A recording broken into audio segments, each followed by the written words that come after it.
I had prepared this short introduction about me. I will skip it, and I will go immediately to this table. This table was produced by the University of Texas, and this is about the age, about the life expectancy in the Roman Empire. In the Roman Empire, 2,000 years ago. As you see here, the life expectancy in the Roman Empire at the age, when you were born, was 21 years old. This was the life expectancy. So the average amount of years that a person born could expect to live. But of course, it's the point here is that around 40% of the newborn died in the first year. So that when we calculate the expectancy of life at the age of 1, then it increases up to 33. So this is a more accurate figure. And when we go into 5 years, then we see that the life expectancy increases up to 42. So this could be considered the real expectancy of life after your body shows that it is allowed to live in this world. After a death rate of over 50% in the first 5 years. And then let's put this. Okay, let's go down. You see here. This is the figure in which you see. Okay, here you see the huge increase in the expectancy of life in the past 100 years. This has been very clear. As you see, it has been calculated for the United Kingdom from the 16th century, and as you see, the average is around 30, 40 years old. So more or less the same as within the Roman Empire.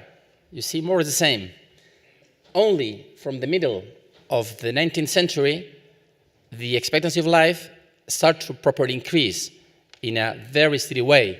As you see, and this happens, of course, at the beginning in the country which started the Industrial Revolution, England, okay? But from the end of the 19th century, you see the same in all the other countries. Here we have, for example, we have here the UK, Spain, South Korea, Japan, India, Germany, and Ethiopia. And even in the case of the Ethiopia, which is the orange line, you see also a huge increase in longevity. You see, from 1930 or so, we see that the life expectancy was around 35 years, and it has increased by the year 2011 to 60 years. I'm talking about Ethiopia, which is among the poorest countries in the world, as you see. Okay, so this is a trend. This is a clear trend that happens with or without everything that we are talking about in this Congress. Okay. Life expectancy. Oh, we can go to next slide. Okay.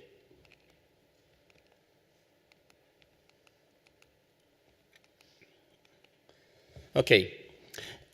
Life expectancy has seen an exponential increase during past century. This is something that happens with or without the new trends that are shown in the past years and about which we are talking in this seminar. And after millennia of more or less constant life expectancy. Why?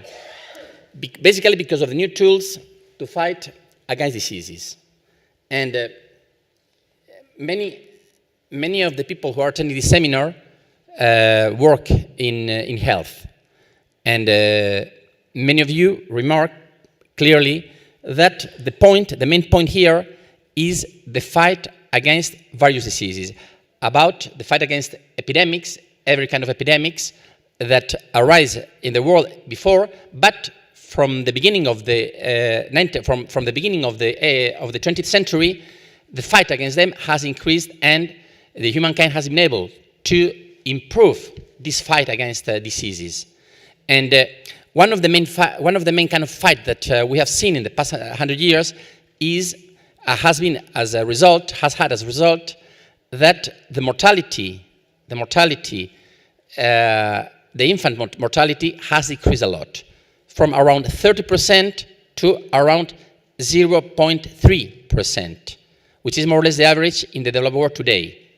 And that's why we have seen this huge increase in life expectancy, because the mortality rate at birth has decreased a lot. And now, in this seminar, on most presentations made available yesterday, we have realized how to strengthen the human body in order to improve its abilities to fight against diseases, any disease, okay? And for example, the work done by Maria Blasco, who presented the first thing here, and the experiment that she has done with mice has proven that it is possible to increase life, human life, maybe until the age of 120, 130, or 140 years old. Maybe we will approach asymptotically to this age with the normal trend that we have seen in the past century. Because this is something which is not properly disruptive. This is something that has been more or less the same trend that we have seen before and that I have shown to you in the first figure that I shown before. Well, the trends today. Please, you can open this link. Okay, let's go down. Here, exactly. This is the point. Here, you see what is the life expectancy as it has been calculated by a group of experts in different countries, depending on the country here on the right, and depending on the year you were born on the left. And for example, a person who was born in 1947, the expectancy of life is 85. But if you go to a person born in 1957, the expectancy of life is 58. And then 91 for a person born in 1967, 94, 97, 100, and 103 in average. And here in the right, you see depending on the country. And for example, in the case of Japan, a person born in 2007 will probably live 107 years.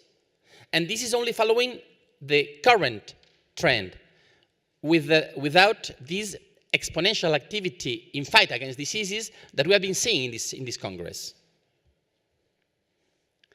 And then, once we see that it is clear that longevity will increase, even if many of the things that have been presented here wouldn't happen, what will therefore happen with pensions? What will therefore happen with pensions? You know that there are basically, we can change, okay. We have basically two main pension systems, as you all know. One, the system which is based in intergenerational solidarity, okay, which is enforced in Spain, for example. You pay today for the people who are retired today. This is the main system used in Spain and in most countries of Western Europe, with a few exceptions. The other system is the one based in individual responsibility. You save your own money, and then you get from the money you have saved once you are retired. These are the two main systems.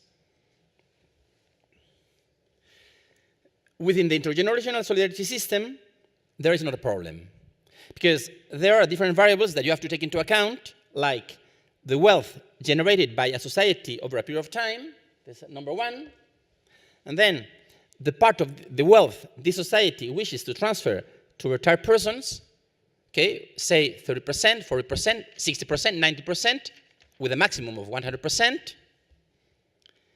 If those who provide the wealth agree in that, of course. And then the number of people who are retired today, and this depends on longevity, and it depends also on what is the will of the operator of power, for example, the state. Okay, the state can change the age in which a person can retire to 65, to 70, to 80, to 90, to 100. It is something that can be changed by the operator of power, for example. And then the exact amount of a pension that a person will receive will depend also upon the allocation algorithm. Usually, this algorithm is based upon how much money you have put during the time you are active. Okay? And then the system, which is based in individual responsibility, we have two possibilities, basically.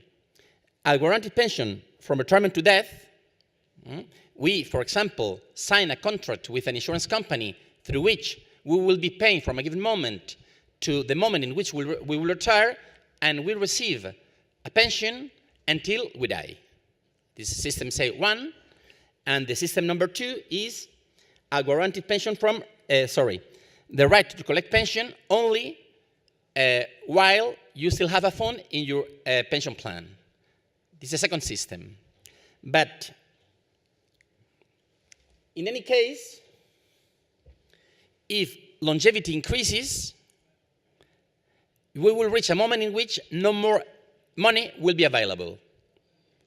Okay, and then the insurance companies with which we have made the agreement will most probably bankrupt. And if they bankrupt, who will pay the pension? It may happen that we'll think that because we are paying and we have a contract, the contract will be honored. It will not necessarily happen that way. Even if we have signed a contract, and this contract says that we will receive our pension until we die, it is clear that if we start to live more and more and more and more, the contract will not be honored. There is no possibility to honor this contract. Okay? And then, if we have an agreement through which we will receive only our pension until our plan comes to an end, and until there is nothing else inside the plan, then it's okay. The company, the insurance company, will maybe not go to bankrupt. But in any case, we will have no money. Okay? So, the main point that I wanted to explain here is something very simple. If we do not include clauses in our contracts signed from today, if we do not modify the law through which such kind of contracts may be signed in order to compulsorily include these kind of clauses, what we will see in the event of an increase of longevity, that is a variable that has not been taken into account for the contract signed until now. This longevity has not been taken into account. So the point is, the problem is, will we accept a previous bankruptcy in the financial system provoked by a kind of contract that cannot be honored, but maybe the judges will try to oblige the companies to honor this contract that is not possible in real terms to honor? So, will we accept the bankruptcy of the system, not only the pension system, but also the financial system as a whole? Or we will include these clauses that will only give us a pension until the moment in which we still have money inside our plan? Okay? Well, in any case, the problem has to be solved by the society as a whole. That is the main message. In any kind of system, if longevity increases, if we accept that insurance companies have to go bankrupt because they will have to honor the contracts until they go bankrupt, and then thereafter they will not be able to honor anymore the contracts, but we oblige them to do until they bankrupt, we will destroy the system. Okay? But the problem will not be solved because companies will go bankrupt and nothing else. At the end of the day, what we will see is that the society as a whole will have to take care on the persons that are not receiving any more pension, either because insurance companies have bankrupt, or because we have depleted our plan and there is nothing else to receive from the plan. Okay? And then, in that case, why should we increase, as all the organizations in the world today, as all the reports that you can see from the OCDE or from any think tank that are insisting time and 1,000 times in making people saving more money in order to create a plan, when these private plans will, in a context of increase of longevity, will make insurance companies go bankrupt. Okay, that's it. Thank you.